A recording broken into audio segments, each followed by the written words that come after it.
হাগ্ৰামাৰ দাবী 20+।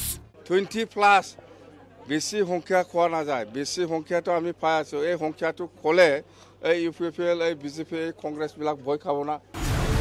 সকলোৱে জানে BTRত আসন 40। এবাৰ প্ৰমোদ বড়োৱে দিলে পাবলগীয়া আসনৰ হিচাপ।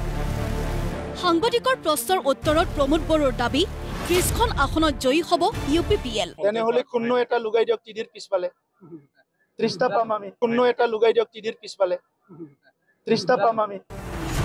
একক সংখ্যাগৰিষ্ঠতা পাবলৈ BTRত নালাগে 30খনো আসন। তেন্তে এইবাৰো UPPLে দখল কৰিব নেকি BTC? 40টা সমষ্টিতে আমি যোৱা 1 বছৰৰ পৰা প্ৰিপাৰেশ্যন কৰি আছিলোঁ।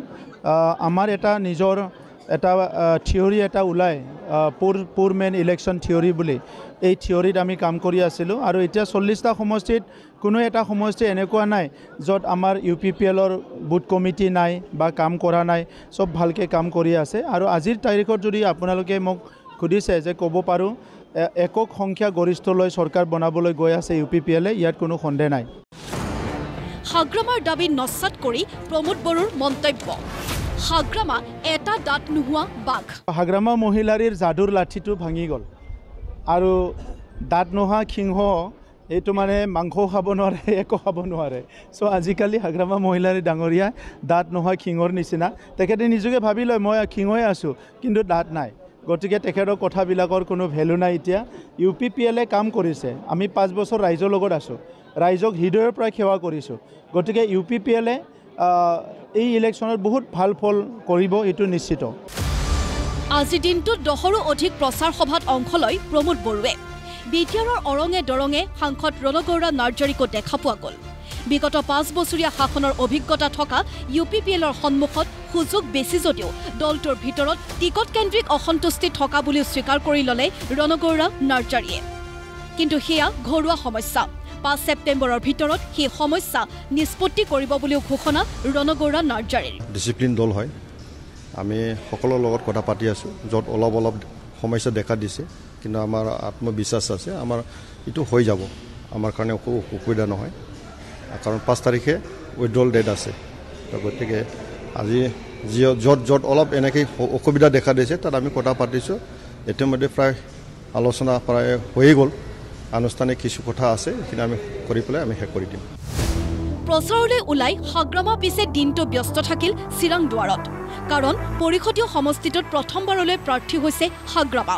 দলীয় নেতা কৰ্মীৰ সৈতে পৰিচিত পুৰণি নহয়, সেয়ে সমষ্টিটোত বেছি সময় দিবলগীয়া হ'ব হাগ্ৰামাই। BJP খোৱাটো ডাঙৰ কথা নহয়, কংগ্ৰেছেও ক'ব, BJPও ক'ব বা UPPLও ক'ব, খোৱাটো চবেই ক'ব, কিন্তু সেইটো বাস্তৱ নহয়। BPFে ছিংগল মেজৰিটি আৰামছে চৰকাৰ বনাব। দেৱৰগাঁৱত মই জিকিম 14 চিৰাং নাম্বাৰৰ 14 নম্বৰ চিৰাঙতো মই বিপুল ভোটত জয়ী হ'ব। আৰু ৰংগেৰা আপুনি যে খাম্পা আৰু চন্দনক টিকেট দিলে, আপুনি জিকাবৰ কাৰণে দিছে না হাৰাবৰ কাৰণে দিছে? এইবাৰ নৱশৰণীয়াৰ গণসুৰক্ষা পাৰ্টীয়ে 12খন আসনত প্ৰতিদ্বন্দ্বিতা কৰিছে। ইয়াৰে 6-7খন আসনতেই জয়লাভ নিশ্চিত বুলি দাবী কৰি শৰণীয়াই ক'লে BTC চৰকাৰ হ'ব BPFৰ নেতৃত্বতেই। এইবাৰ BPFৰ লিডিঙত চৰকাৰ হ'ব BTC, আৰু BPFে এবছলিউট মেজৰিটি পাব। আমি যিটো প্ৰথম কথা কৈছোঁ সেই ষ্টেণ্ড আজিও ক্লিয়াৰ। আপোনালোকে নিশ্চিত হৈ থাকোঁ যে BPF এইবাৰ এবছলিউট মেজৰিটি পাব। আমি বাৰ কৈছোঁ BTC ছিংগল ইঞ্জিন চৰকাৰ লাগে। আমি দৰকাৰলৈ দাবা হোৱাৰ কাৰণে ৰেডি আছোঁ, আৰু বাকীখিনি BPFৰ ওপৰত থাকিব। এইবাৰ প্ৰমোদ বড়ো হাগ্ৰামা মহিলাৰী আৰু খাম্পা বৰগোহাঞিয়ে 2খনকৈ আসনত প্ৰতিদ্বন্দ্বিতা কৰিছে। ইয়াৰ ভিতৰত আকৰ্ষণীয় হ'ব চিৰাংদুৱাৰ আৰু দেৱৰগাঁৱৰ সমষ্টিৰ যুঁজ। কাৰণ 2খন আসনতেই মুখামুখি হ'ব খাম্পা আৰু হাগ্ৰামা। ব্যুৰ' ৰিপৰ্ট, প্ৰতিদিন টাইম।